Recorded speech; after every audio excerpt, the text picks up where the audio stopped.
All right, you're welcome back. Let me ask you, when you were in primary school or secondary school, did you have any home feeding? Not at all. None? Mom and dad takes care of that. No school actually did. So I had to go to school by myself. I had the benefit of getting chocolate. Oh, then, that's great. Yes, in primary school. That's great. And that was it. Oh, that's well, the National Homegrown School Feeding Program is one of the ongoing social intervention programs of the Buhari administration, launched in 2016. The Homegrown School Feeding Program aims to provide free school meals with food procured from local farmers. Now, so far, the federal government has spent 6.2 billion naira for the school feeding program in 14 states. And the states that have been covered under the program are Anambra, Enugu, Oyo, Osun, Ogun, Ebonyi, Zamfara, Delta, Abia, Benue, Plateau, Bauchi, Taraba and Kaduna State. The target is to feed 3 million primary school children this year alone under the program. Now, 2.8 million school children are currently benefiting from the program. 33,895 cooks have been engaged in the communities where the schools are located. Now, according to the spokesperson of the acting president, Laula Konde, more states and primary school pupils across the country are expected to benefit from the feeding program by the time schools reopen next month for a new season. Well, we have a public affairs commentator, Olukayode Salako, in the studio with us. Good morning and thanks for joining us. Yeah, good morning. Good morning, you're welcome. As usual. Yes, indeed. 6.2 billion spent so far on the school feeding program. Well, the program was actually aimed or meant to achieve some 4 points. 1, increasing school enrollment, providing 1.4 million jobs, increase food production by 530,000 metric tons every year, and to attract fresh investments of up to 980 billion annually. Looking at the school feeding program since it started, would you say that it has achieved much in this particular areas? Well, thank you very much. Those are the fundamental benefits of the program, which are expected. When you introduce a program where you have to feed millions of children, definitely it will come with fundamental benefits. But the most important of those benefits to me is that it will make, 1, education very attractive to the kids. They would always be happy to go to school. And it helps their, state of mental development as children. The more a child feels, I am going to that place to eat, if you want to attract children to any place, just let them know there is food there, something to be put in their mouth. So they would always be excited, happy to go. So many Nigerian children around this time are excited to go to school. They now see education as an attractive venture. Adventure. They don't know anything about venture yet. They are still kids. Their own is adventure. So it is when they grow up and they start to the benefit of education. That's when it becomes a venture. So far, let me first of all establish that this is one of the best programs of this present government. It is a program which ought to have been going on. You said you never had that benefit. I also didn't have it. All right. My parents sent me to school and they gave me all the food. But you got chocolate. I didn't get. So that is the same thing that is happening with this program now. There are 36 states in Nigeria. The federal government are feeding some children, but some children are still, they can hear it, and they are still expecting when will their own food come. So my own admonition to the federal government is that in as much as there are resources to excite some children to school, let other children too who might be living in that hope and aspiration and expectation also enjoy the same benefit. Now let me now say this. Do you know why most Nigerians prefer to relocate abroad? It is because in every ideal Western society, there is this social benefit program, strong and expansive ones. Whenever I go to Canada, my host is a single parent, a woman, you know, of 4 children. On every child, she collects money from the government, from the social program of the government in Canada. So every month, on the 28th of every month, she receives a lot on each child, $700 Canadian on each child. And for her, she collects her own, I think about $1,200. So with that alone, she might never want to leave that country. She might want to continue to live in that country. Yeah. And this is one of the things our own society lacks. And it is not that the people in government, our leaders, don't know that all these things exist. It is not that they don't know that it is important. In fact, some of their children are there. It is even part of those social benefits, you know, programs. Yeah, they're taking advantage of. Yeah, opportunities that they even send their children there. So this government has also thought it wise to start injecting such kind of, you know, beautiful development into our own socio political space as well, which I commend. But my own problem is this. One, the sincerity of the purpose. Is this federal government sincere enough? Can it be sustained? That's the major question. Can it be sustained? Will this government not go? And another one comes and says, no, it is a piece of rubbish. We cannot implement this. You know, there's no continuity in governance in Nigeria, especially when it is not coming from the same political party. So I would have suggested or preferred that this program becomes a subject of legal instruments, maybe sent to the National Assembly as an instrument of legal entity. Let it have legal backing. Backed by law. So that if this government leaves, any subsequent government, will be bound any to successive subsequent government would definitely be bound to continue to excite the children to school. And when children are excited to come to school, definitely whatever the teachers are teaching them, they will be attentive enough to listen, because they know that once they are listening to their teachers will definitely compensate them with something. What? Food during break time.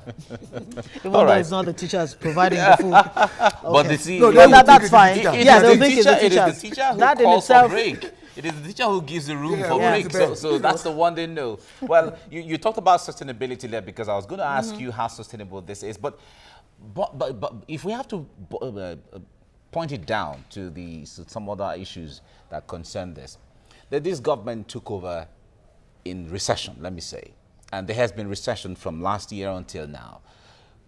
Could this policy have been shelved until sometime later on to have some little more effect and impact? Because you talked about the fact that some states have it, other states don't.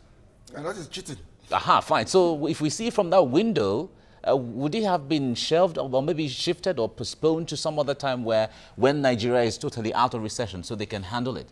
Well, as far as I am concerned, as a Nigerian, I feel this government was twisted to feel obliged to go into this program immediately because of this social media revolution thing, you know. There are a lot of people on social media. But it was part of their campaign promises. They are coming. Okay. There are a lot of people on social media who would always want to hold the government accountable, especially as regards their promises during the election. And that's one tool in democracy. I know that it is not convenient for this government to go into. But because it was part of their campaign promise, or let me say promises, to do it. So this government is twisted because a government cannot be saying we are in recession, there is no money to pay staff salaries, you know, it's very difficult. To fund other critical sectors of the economy has been difficult. To get money has been difficult. And the same government still now wants to go into this type of social intervention in a program. Is this not the best time in a recession, especially those who are the receiving end of the effect or the negative impact of recession? The parents who don't have enough to feed their kids, and the kids, you know, who are not really encouraged to go to school. What better time, really, than a time of recession for government to come up with this kind of social interventions? Yeah, should it be the responsibility of the government to be feeding all the children in Nigeria? No. This is an intervention just to help provide quality meal once a day. So it shouldn't be the complete, total responsibility of government to now feed children. If you cannot take care of your children, why giving back to them? Yeah, but government is looking at the multiplier effect, the employment it will generate, the agricultural sector will investments. I have told you the cooks that will be employed. Fantastic program. I've told you that, established. But what I'm saying is this: I would have preferred that the government looks into two things: the empowerment of the parents. The system cannot deliberately be making the parents of these children poor. And you now say you want to be intervening to feed their children once a day with 17 naira per child. Do you feed your kids with 17 naira meal per day? Is it 17 naira you feed your children with? Even the vendors are complaining. The food vendors are taking care of these children. They are complaining. What are they complaining about? That the money is too small. And which means, of course, it will affect the quality and the quantity and of what they're providing. I even read it before I came on this platform that there are some schools where these children are served this food without egg, without meat, because the food vendors were not even paid on time, which brings it to the issue of funding now. Effective funding. Yes, the federal government has been interested to do it, though it is part of their campaign promises, and it's also good, but the country is in recession, and yet the government will still have to go to this type of a program. And don't forget, this is not the only social intervention program the government promised. There are many of them, others. 500,000 jobs, this is just one of them. And all, yeah. Yes, it is providing employment, but the people it is providing employment for, are they also fulfilled? Many of them are not fulfilled because, one, after feeding these children, their money don't come on time. Some of the food vendors are complaining that after feeding the children, the monies they're supposed to earn don't come on time. And this is in spite of the fact that government decided to pay the cooks, for example, directly. But some of the cooks are saying they are not getting the money on time. So that is where my own concern is: sustainability and funding. Once the government can get that two right, it is a fantastic program that can always lead to more and more children being educated in Nigeria, because that is the solution to our problem. Yes, because you have 10 point something million kids out of school already. Because Nigeria is still rated the second. And let me also chip in this: highest out of school children. That there is no way, if I'm a kid and I know that my own friend in the neighborhood always go to a certain school and to getting eat, fed, and he will be fed, and my own parents cannot feed me at home. There is no way, one, I won't continue to envy that my friend, and two, nurse the ambition of also following him. Even if the government will not enroll me, I can always follow him to his school. Even if they will drive me away from the gate, you will see some of these kids accompanying their friends to school. So it is a very good way of attracting children and increasing enrollment. And don't forget, the more enrollment increases, the more the burden on government increases. The burden of having to employ more food vendors, more teachers, provision of more furniture, and more direct investment. Provision of more investment, provision of even more classrooms. Because if you have 10,000 students in a school, for example, and you have to be feeding them, and other children are crying too that they want to go to that school, which means you have to make it, you have to be prepared to take care of about 100,000. Isn't that why the states and local governments really should be playing a major role in this? They actually should own this program. Osun has been a success story. Kaduna actually has spent billions, unbelievable billions, on this school feeding program. Shouldn't the states and local governments actually be the drivers of this program? The state and the local government are already partners in it. It is not about the federal government alone. Even before the federal government started it, some states had been running it.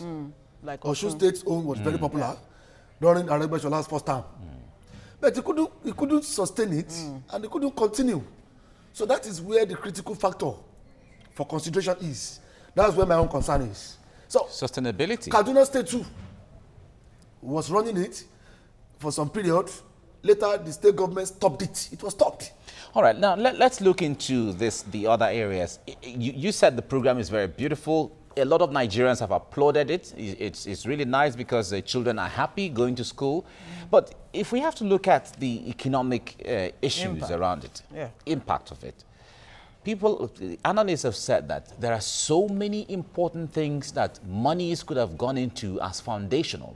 Infrastructural issues. We just had, ASU just went on strike, we just had one of their officers here who was talking about dilapidated state of education generally. Shouldn't there be investment in the school curriculum on one hand, school infrastructure on the other hand, all of that to build that capacity even before talking about food? I have told you that if I were the one, let us establish it that this federal government was arm-twisted first to start it, because it was part of their campaign programs. They themselves, the people in power at the federal government level right now, know that it is a burdensome program to go into. You cannot say a country is in recession. A country is totally in a state of dilapidation, not only education sector alone.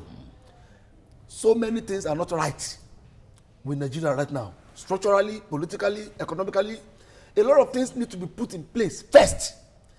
Like before what? Going into this social kind of, intervention program. So, you cannot build something on nothing. This type of a program is building something on nothing. Have we got our legislation system right? Have we got our legal system right? Have we got our political system right? There are agitations all over the country for restructuring, for secession. Some people want to go. The government has been rattled in every corner. Have we been able to get that right before we start going into this kind of a social intervention that at the end of the day will be abandoned? Because as I see it, once this federal government leaves, a new government might come and say, because of all these issues I have enumerated, we might not be able to go into this. Of course, Obasanjo tried it. Obasanjo tried it in 2005. Yeah, but he abandoned it. Failed. It. But how come countries like Ghana, Malawi, Kenya, and even South Africa are succeeding at this? You are talking about ideal societies. African countries? Ghana is an ideal society. African countries? Ghana is being rated better than Nigeria in terms of social sanity, socio-political sanity. And responsibility. Are we responsible? Look at problems all over Nigeria. Are we? And if we look at it, in my own line of thought, Nigeria does not have any problem, my sister. So what is the problem? Nigerians are the problem of Nigeria. The day we decide that we want to have an ideal country, we want to achieve an ideal country, now, systems don't run themselves. It's people who run. Countries don't run themselves. It is human beings who run countries. You take all of us, we Nigerians, take us out of here to the US. And bring people in the US back to this place. Come and assess it in the next 30 years. Nigeria will become one of the best countries in the world. We are the problems of our country. All right. That's where we really have to live it. Salako, thank you so much. This is where we have to leave you here right now. Thank you for having me in this. Thank you very so much. Thank you.